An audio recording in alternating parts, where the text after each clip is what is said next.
darling ones. How are you? Hope all of you are good and fine. Today we are going to read our new chapter, The King and the Spider. The King and the Spider मतलब क्या हुआ इसका? राजा और spider यानी कि मकड़ी, राजा और मकड़ी। तो ये एक स्टोरी है, छोटी सी स्टोरी है, मोटिवेशनल स्टोरी है। तो आइए इसको पढ़ते हैं और समझते हैं कि स्टोरी में क्या लेसन मिलता है, हमको क्या शिक्षा दी जाती है। The king and the spider. So as you can see this is lesson number 3, the king and the spider, यानी कि राजा और मकड़ी। आप सोच रहे होंगे राजा और मकड़ी ये कैसा नाम है, इनमें क्या रिलेशन है? तो अब जब हम ये चैप्टर पढ़ेंगे तो आपको समझ में आ जाएगा। It is a lesson you should heed, try again. If at first you don't succeed, try again. इसका क्या मतलब है? टिस यानी कि इट इज, है ना, उसी को शॉर्ट फॉर्म में लिखा है। TISS a lesson you should heed. ये एक लेसन है, यानी कि ये एक तरह से सीख है। ये एक सीख है जिसको कि यू शुड हीड, जिसको कि आपको ध्यान देना चाहिए। ये एक सीख है जिसको आपको ध्यान देना चाहिए। ट्राई अगेन यानी फिर से कोशिश करो, फिर से प्रयत्न करो। If at first you don't succeed, try again, यानी कि अगर पहली बार में आप सफल नहीं होते, आपको सक्सेस नहीं मिलती है, सफलता नहीं मिलती है, तो ट्राई अगेन, फिर से कोशिश करो, यानी कोशिश करते रहनी चाहिए। एक ऐसी कहावत भी है कि कोशिश करने वालों की कभी हार नहीं होती। तो इसी के ऊपर बेस्ड ये चैप्टर है हमारा। आइए पढ़ते हैं। Once upon a time there was a king, यानी कि एक बार की बात है, एक राजा था। He had fought many battles and won. उसने कई सारे जो है युद्ध लड़े थे। फॉट यानी लड़ा, लड़ना है ना, फाइट का सेकंड फॉर्म होता है फॉट। तो उसने कई सारे युद्ध लड़े थे, बैटल्स यानी युद्ध, एंड वन और जीते थे। He was a wise, brave and kind ruler. वो एक बहुत ही वाइज यानी बुद्धिमान, समझदार, ब्रेव यानी कि साहसी, और काइंड यानी कि दयालु राजा था, रूलर था, है ना, शासक था। तो वो एक बहुत ही समझदार, साहसी और दयालु शासक था, राजा था। People were very happy in his kingdom. लोग उसके राज्य में बहुत ही खुश थे। Once a neighbouring king attacked his country. एक बार एक नेबर, नेबर क्या होता है? पड़ोसी, है ना। तो नेबरिंग किंग यानी पड़ोस का राजा। तो एक बार एक पड़ोस के राजा ने उसके देश पर, कंट्री यानी देश, देश पर अटैक कर दिया, आक्रमण कर दिया। तो पड़ोसी देश के राजा ने उसके देश पर आक्रमण किया। Luck did not favour him this time. अब इस बार क्या हुआ? इस बार उसका भाग्य, लक यानी क्या होता है? भाग्य। इस बार उसके भाग्य ने उसका साथ नहीं दिया। He lost the battle. वो जो युद्ध था वो हार गया। Many of his soldiers were killed and others ran away to save their lives. तो क्या हुआ कि उसके, वो हार गया युद्ध, उसके कई सारे जो सोल्जर्स यानी कि सैनिक थे वो मारे गए, और जो दूसरे सैनिक जो बचे थे, ran away to save their lives, यानी कि वे भाग खड़े हुए अपनी जान बचाने के लिए। The king himself had to hide in a cave. जो राजा था उसको खुद को भी जो है अपने को छिपाना पड़ा। हाइड यानी कि छिपाना, अपने खुद को छिपाना पड़ा एक केव, गुफा में। इतनी बुरी हालत हो गई थी। He was very sad and worried. तो वो बहुत ही ज्यादा दुखी और चिंतित हो गया। One day he saw a spider going up the wall. तो उस गुफा में जहां पे वो छिपा हुआ था, वहां पे उसने एक दिन क्या देखा? उसने देखा कि एक स्पाइडर यानी कि मकड़ी जो थी वो going up the wall. Wall यानी क्या होता है? दीवार। दीवार पे चढ़ रही। देख सकते हैं आप इस पिक्चर में कि राजा देख रहा है कि मकड़ी जो है दीवार पे चढ़ने की कोशिश कर रही है। तो he saw a spider going up the wall. फिर क्या हुआ? It climbed a little but slipped and fell down.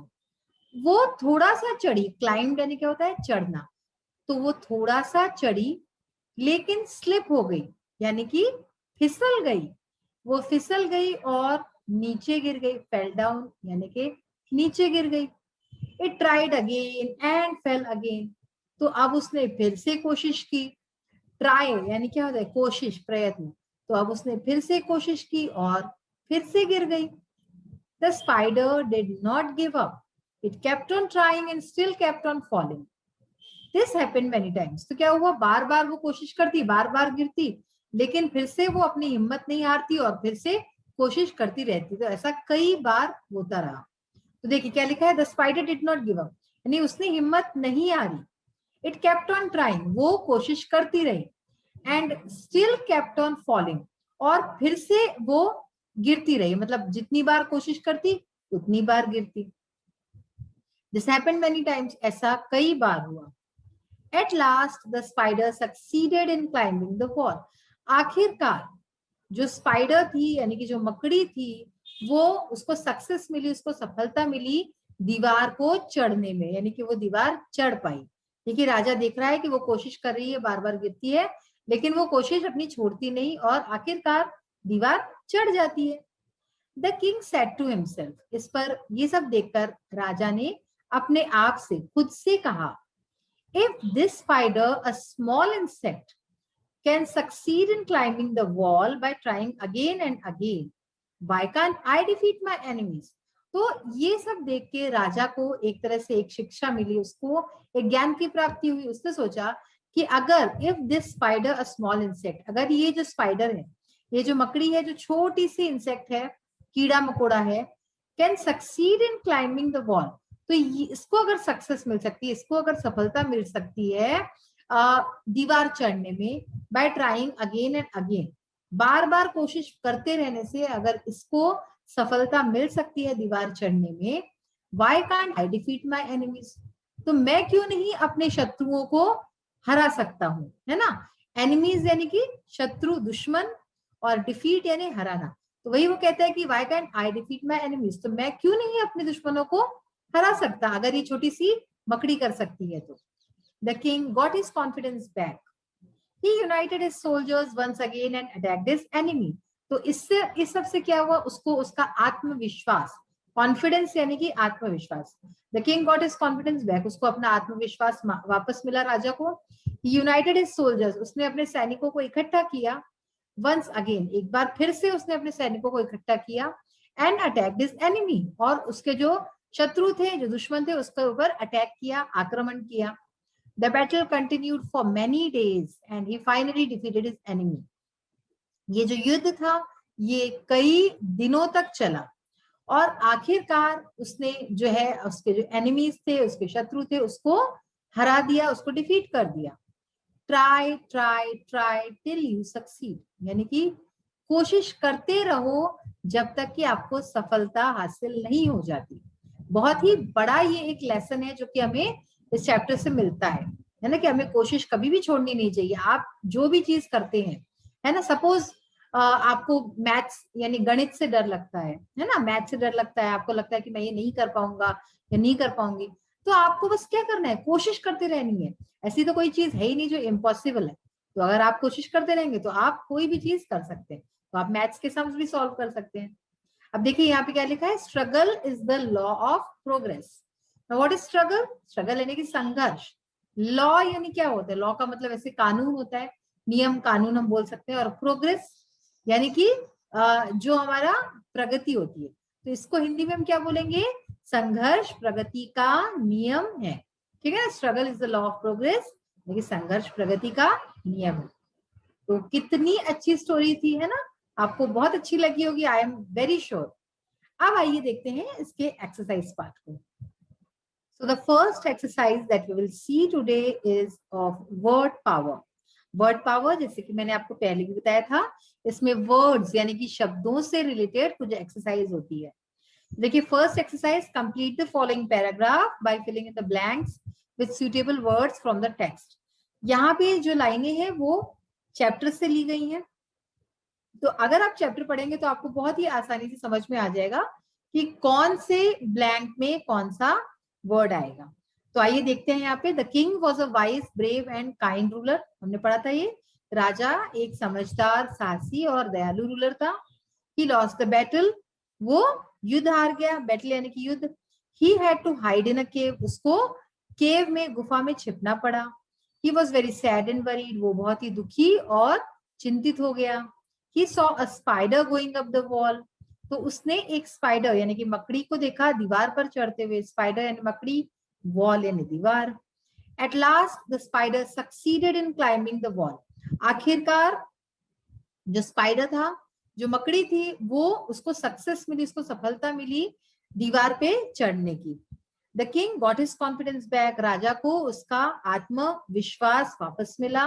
He finally defeated his enemy. और आखिरकार उसने अपने जो दुश्मन थे उनको हरा दिया। सो आप देख सकते हैं ये बोल्ड में और जो अंडरलाइन वर्ड्स हैं ये सारे हमने फिल किए हैं और सारे चैप्टर में से ही, टेक्स्ट में से ही लिए हुए हैं। Now see the second exercise of word power. Use the following words to complete the phrases. तो यहाँ पे कुछ words दिए हुए हैं, उनको हमें सही जगह पे fill करना है, phrases को हमें पूरा करना है। तो देखते हैं, a crowd of people यानी कि लोगों की भीड़। crowd का मतलब क्या होता है? भीड़, लोगों की भीड़।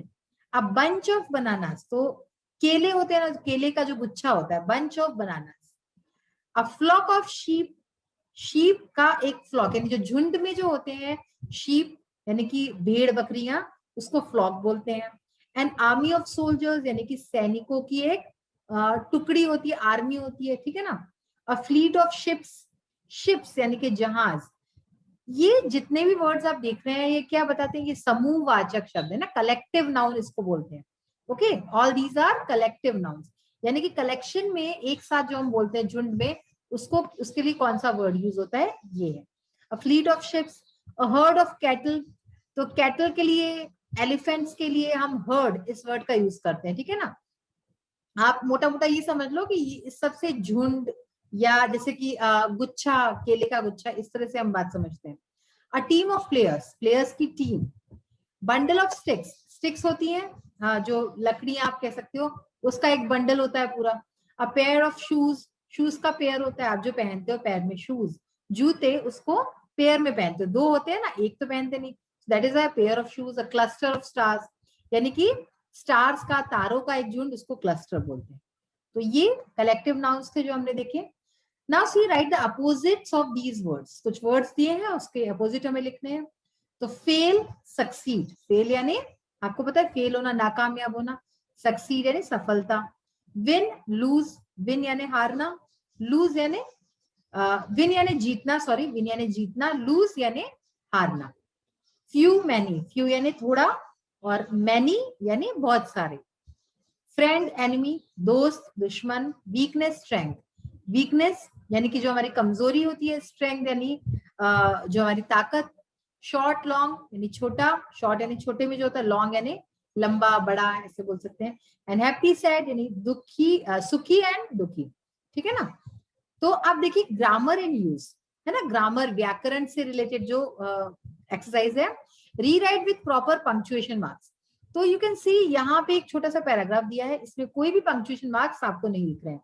महारानी Lakshmibai was a brave queen. She fought against her enemies with great courage and is remembered in Indian history as Jhansi की रानी। एक भी आपको यहाँ पे ना तो फुल स्टॉप, ना कैपिटल लेटर, ना कॉमा, एनीथिंग, कुछ भी नहीं दिख रहा ना, जबकि ये सारे पंक्चुएशन मार्क्स होते हैं जो कि they are very important in writing English. तो इसको करेक्टली कैसे लिखना है, देखिए, महारानी लक्ष्मीबाई, ठीक है। तो सबसे पहले तो जो पहला जो लेटर होता है उसको हम कैपिटल लिखते हैं। सेकेंड थिंग, जो प्रॉपर नाउन्स होते हैं, किसी का नाम जब हम लिख रहे हैं तो वो ऑलवेज वो हम कैपिटल लेटर्स लिखते हैं। तो ये महारानी लक्ष्मीबाई का नाम है, तो लक्ष्मीबाई का MLB आपने देखा, कैपिटल से लिखा। वॉज अ ब्रेव क्वीन, वो एक बहुत साहसी रानी थी। यहाँ पे सेंटेंस खत्म होता है, तो that's why we will put a full stop. Again अब हमने शी का S जो है क्या किया, उसको कैपिटल में लिखा, क्योंकि नया सेंटेंस स्टार्ट हो रहा है आफ्टर अ फुल स्टॉप। जब एक फुल स्टॉप लगता है उसके बाद जब नया सेंटेंस लिखते हैं तो we always write with a capital letter. She fought against her enemies with great courage and is remembered in Indian history as Jhansi की रानी, यानी कि उन्होंने अपने शत्रुओं से बहुत ही साहस के साथ लड़ा और वो याद की जाती है भारतीय इतिहास में झांसी की रानी के तौर पर। अब देखिए आपने कि झांसी की रानी को हमने क्या किया, झांसी एक जगह का नाम है, प्लेस का नाम है ना, और रानी का R, ये दोनों हमने कैपिटल से लिखे क्योंकि ये दोनों हम एक प्रॉपर नाउन इसको यूज कर रहे हैं, ठीक है ना। और इसको हमने सिंगल इन्वर्टेड में लिखा क्योंकि ये एक स्पेशल चीज है ना, झांसी की रानी उनको हम कहते हैं, ये हमें बताना है, तो इसलिए इसको सिंगल इन्वर्टेड में लिखा and then a full stop. तो इस तरह से punctuation marks are very important. अब देखिए fill in the blanks with and और बट। एंड और बट हमें यूज करना है। एंड का मतलब होता है और, जो हम हिंदी में और बोलते हैं, राम और श्याम, इस तरह से, है ना। और बट का मतलब क्या होता है, लेकिन। हम कहते हैं ना कोई कोई वर्ड्स में जब कोई अपोजिट टाइप की चीजें होती है तो हम बट कहते हैं। तो देखिए Ram and Shyam both like to play, यानी कि राम और श्याम दोनों को खेलना पसंद है। Ram likes to go to school, Ram को स्कूल जाना पसंद है। But Shyam does not like school at all, लेकिन श्याम को स्कूल बिल्कुल भी पसंद नहीं है। तो यहाँ दो अपोजिट चीजें आई राम और श्याम के बारे में, that's why we have written but. Ram keeps his room neat and tidy, यानी कि राम अपने कमरे को साफ सुथरा रखता है, NEET and tidy. But Shyam keeps his room untidy, लेकिन श्याम अपने कमरे को बहुत ही गंदा सा रखता है। तो होपफुली आपको समझ में आ गया एंड बट का यूज। अब देखिए कॉम्प्रिहेंशन क्वेश्चंस में है, arrange the following sentences in the sequence in which they appear in the story. यहाँ पे मैंने आपको डायरेक्टली आंसर दिया हुआ है। बुक में जब हम देखेंगे तो सेंटेंसेस जम्बल्ड हो गए हैं, हमें जो है क्या करना है, उसको सीक्वेंस पे लगाना है कि स्टोरी में पहले क्या हुआ बाद में क्या हुआ। तो आंसर्स देखिए, once upon a time there was a king, एक बार एक राजा था। The king was wise brave and kind, राजा समझदार, साहसी और दयालु था।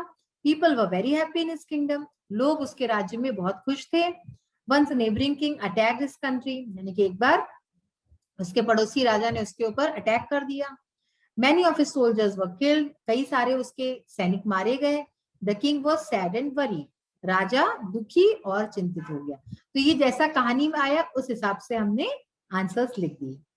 तो बच्चों आज हमने क्या सीखा, हमने कई सारी चीजें सीखी हैं, चैप्टर से रिलेटेड, ग्रामर से रिलेटेड, पंक्चुएशन मार्क्स, है ना। चैप्टर हमने पढ़ा, कितनी अच्छी स्टोरी थी, है ना, बहुत ही प्रेरणादायक स्टोरी थी। इससे आपको भी प्रेरणा मिलेगी कि आपको भी कोशिश करते रहनी चाहिए। So on this note I conclude this session. We will meet in the next session. Till then, bye.